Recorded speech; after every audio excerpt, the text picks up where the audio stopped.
Hey there, clay crushers. In today's lesson, we're going to talk about stance. You can see on the screen I've got the team web page up here.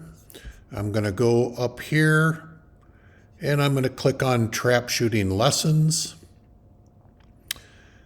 And from there, we're going to open up the lesson that says stance. Now, I apologize, these lessons to start with are not more interesting. We're just working on trying to migrate our online lessons to the YouTube channel so that you can listen to them and you don't have to read everything all the time. So we're going to start here, trap shooting lesson number 1. We're going to talk about stance. Trap shooting stance is like a golf swing. There are no two that are exactly the same, and finding what works for you in your shooting is what is ultimately best. That's not to say that any stance that allows you to break a few targets is a good one. A good stance will allow you comfort and consistency in your shooting over a long period of time and allow you the ability to break each and every target.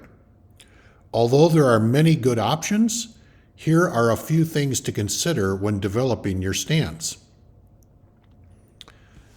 A great stance can be replicated with ease hundreds of times. Keep in mind, what we are interested in here is breaking 100 targets, not just 25 or 50, and even to go beyond the 100 targets. Eliminating anything in your stance that is difficult to do or will require additional energy over a long period of time is necessary. Example, severe knee bend. While a slight bend is okay, and in fact oftentimes helps to keep the head down on the stock and helps to absorb recoil, a severe knee bend is difficult to replicate precisely each time and will create an inconsistent stance and many missed targets. Let's think about activities where stance is critical. Think about baseball. A batter's stance is critical when addressing the pitch. A pitcher's stance is important when addressing the batters. Fielders, same way.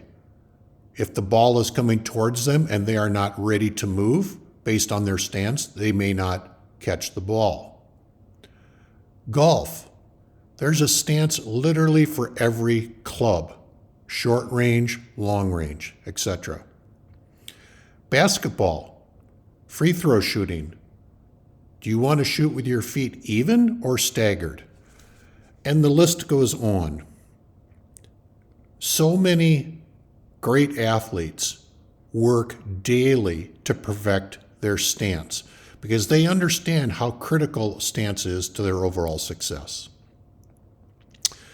A great stance should not prohibit in any way your move towards the target. Now, this concept's a little hard to understand, so bear with me. Make sure you can rotate from the waist freely. Many beginning trap shooters set their feet in such a way that they cannot rotate freely to the target without having to force their waist to rotate. Sometimes freeing your waist can be as simple as opening or closing your foot position, allowing your hips to rotate without force. Try pointing your toes together in your stance, and you will see what I mean. Not very comfortable, and you will not have good balance. A great stance changes slightly on each post. At each post, you shoot targets at slightly different angles. Therefore, your stance must be slightly altered. At every post,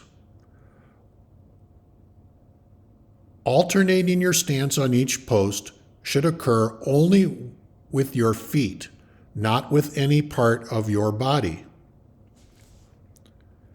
Your stance should always be set so that your gun can swing freely to the most difficult target on each station or post. For a right-handed shooter, on post 1, the hard left is the most difficult target to shoot. make sure to position your stance so that your gun can swing freely to the hard left target.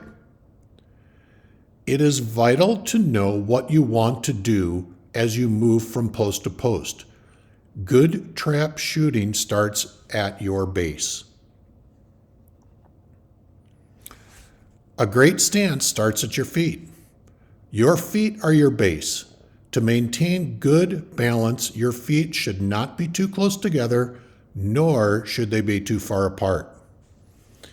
If you go online to the videos, you guys, you can click on this link and watch the video.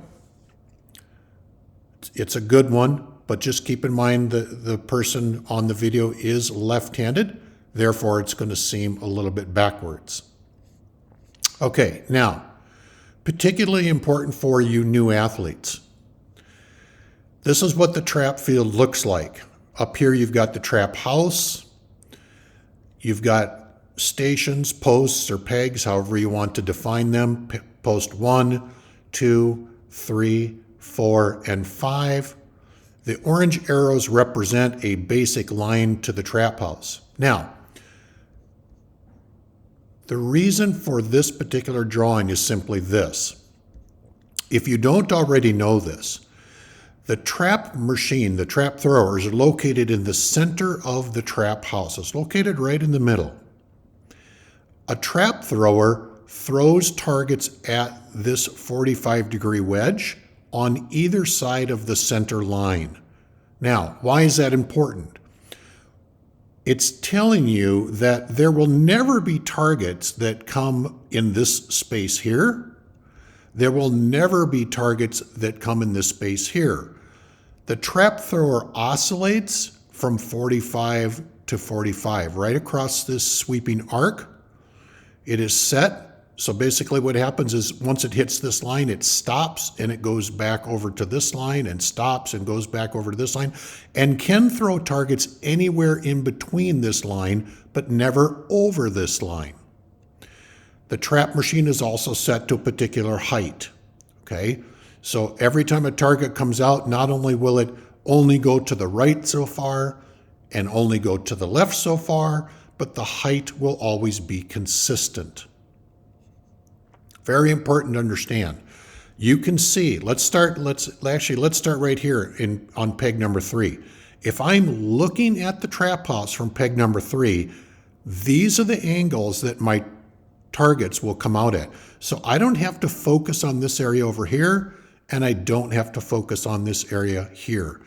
It really helps when you walk up to a post to understand what the target is going to do. Now, by extreme, let's go over here to peg 1. Follow the arrow.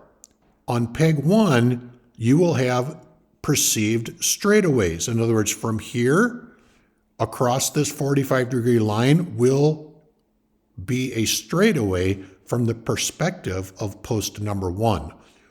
All targets that are not straightaways will appear to go to the left, okay?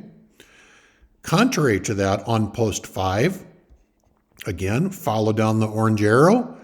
You will have straightaways or perceived straightaways from your post position, and all other targets will go to the right. Post 2 and 4 are combinations of 1 and 5.